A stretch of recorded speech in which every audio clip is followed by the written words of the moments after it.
The film opens deep underwater, and we see a couple of divers jumping in. They approach something that looks like a shipwreck, and money floats around. In the next scene, we're introduced to Mats, who's asking his mother for how long she's going to be away. His mother says she doesn't know and leaves. Mats' father, Torkel, runs behind her, and she tells him that the responsibilities of being a parent lie on his shoulders now. The next morning, Mats wakes his father up and tells him he should have been the one to wake him up. He also tells his father that he's going to meet David because they do some work for his uncle and he pays them. Mats rides his bike and meets with David. He tells him that he's going to stay with his father and they wish something interesting happens to them this summer so they can have some fun. David's uncle takes them to the cemetery and shows them what they have to do. There, they see another young girl working, Lively. The uncle says Lively is the daughter of a prisoner and the apple doesn't fall much far from the tree. Lively broke her classmate's tooth and smashed his phone. Later, the boys go for a swim and jump in the lake. Some older boys play a prank on them and take their clothes to spread them all around. Matt sees his pants have been trashed, and David tells him they can get another pair from a load that's supposed to be available for the people in need. Matt finds a pair of pants that he's attracted to and wears them. The boys visit a comic store and Matt wants to buy a book. He realizes he forgot his jeans at the lake and he has no money. But when he slips his hand into his pocket, he takes a bill out of it. And then he does it again and again. When they walk outside the store, he tells David about it. A short sequence shows us the two of them going wild and shopping whatever their hearts desire. At night, they play video games and Matt's room is full of toys. His father comes back with a couple of his friends and the boys have to hide everything. They lie down to sleep and Matt asks David about the pants. David tells him not to worry so much. They're not doing anything illegal and they paid for everything they bought. The next morning, police visits the bank and the clerk tells them that the money is disappearing out of thin air. The police says maybe this is an inside job and the clerk can't eliminate that possibility, but other banks are facing the same problems. Back at Mats and David, they're withdrawing more and more money out of the pair of pants. Torkel works in the newspaper and the publisher gives him a picture and a note on a businessman named William Otto. He says they need to make a good story on him. He also says that recently, two divers found a body in a wreckage along with a stash of money. Back at the lake, two mysterious men are looking around for something and stumbles upon Matt's jeans. They check them out and find Matt's ID. At their workplace, Matt and David don't feel like doing the work today. They hire a bunch of homeless people to do it for them. Lively watches them paying up. Later, Matt tells David they can keep minions around them and pay them with the money they produced from their pants. Lively listens to them and the boys are quite worried. They meet Lively again and she asks them for 300,000 crowns to keep her mouth shut. The boys withdraw the money from the pants and give it to Lively. She asks them if they really get the money from the pants. David tells her it's none of her business and she should get lost. In the police station, the officers are discussing about the bank incidents. A policewoman says they need to act fast and catch the thieves. It's not just about the money vanishing, but this has to do with the entire banking system. If people lose trust in the banks, they will start withdrawing all of their money, and the economic system will collapse. Later, Mats is lying on his bed reading comics. Torkel comes in and tells his son he wants them to spend more time together. Matt says Torkel never cared about him. Torkel says that it's not true and there's something more he has to tell him. His mother wants him to stay with him forever. Matt thinks that's not true and runs away angry. He tries to call his mother, but she won't reply. A homeless man, Zeke, tries to console him by letting him hold his dog, Batman. Matt wants to buy the dog and gives him 10,000 crowns for it. Matt carries the dog and walks away. Zeke walks after Matt because he doesn't want to sell his dog, but he's hit by a car. The next morning, Matt tells David that he's worried about Zeke. David says Zeke must be fine. He called the hospital and it was clear that Zeke was there.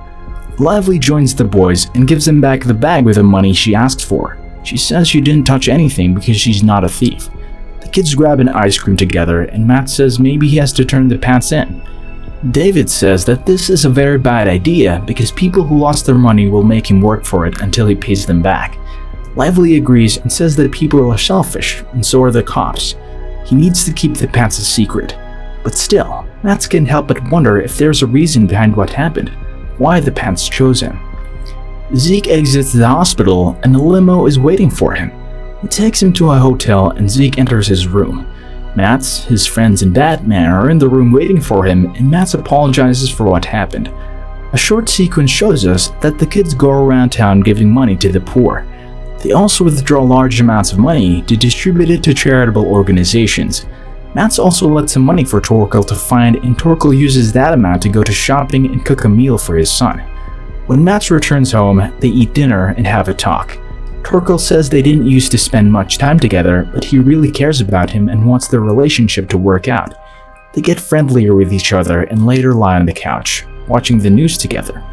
A reporter says that the robberies are still going on and money is vanishing.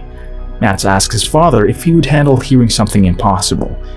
Matt tells him about the pants and proves they work. Torkel puts the facts together and says the Otto brothers must have been using the pants back in the 90s to be able to find their company. Torkel tells Matt not to say a word to anyone about the pants or he could get in trouble. Matt wakes up in the middle of the night to the sound of some strange noises. He gets out of his bed and wears his pants.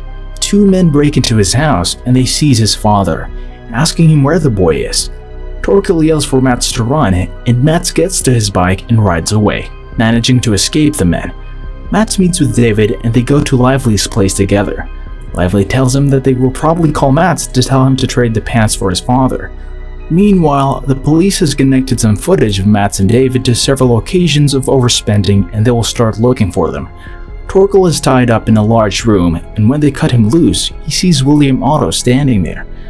William says the body that was found was his brother's corpse, and briefly tells the story of how he and his brother used the pants to withdraw $50 million and start their company. William's men rough Torkel up, and they call Matt to suggest a trade. Matt and his friends go to the port, but they fear they may play tricks on them and not let his father free. David takes some money and presents himself as the boy with the golden pants. William's men take him and they drive away. Matt and Lively open their GPS tracker and they're able to see where David is taken. Zeke helps the kids pick a car and drive after the thugs. They stop at a gas station to resupply, and when it's time to pay, Matt realizes that his pants are now producing higher values of bells, like 1,000 crowns. The police receives a tip from that gas station and the commissioner orders the officers to set up roadblocks. Soon, Zeke and the kids run upon such a roadblock and the police chases after them. At some point, Matt and Lively have to continue on foot, but they get spotted by a couple of policemen. However, they manage to run away and hide until the agents walk away. Meanwhile, David is taken to William, but he knows this is not Matt's and these are not the real pants. Matt and Lively catch a train, which will lead them right where the GPS is pointing to. Matt sees a gas can and he comes up with an idea.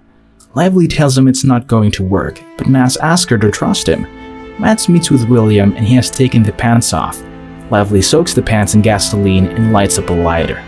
Matt tells William he has 10 seconds to trade Torkel and David for the pants. William succumbs and lets Torkel and David go. Matt tells the rest to go and he gives the pants to William. William doesn't keep his word and tells his men to get all of them. Zeke drives his car on the spot and saves Matt.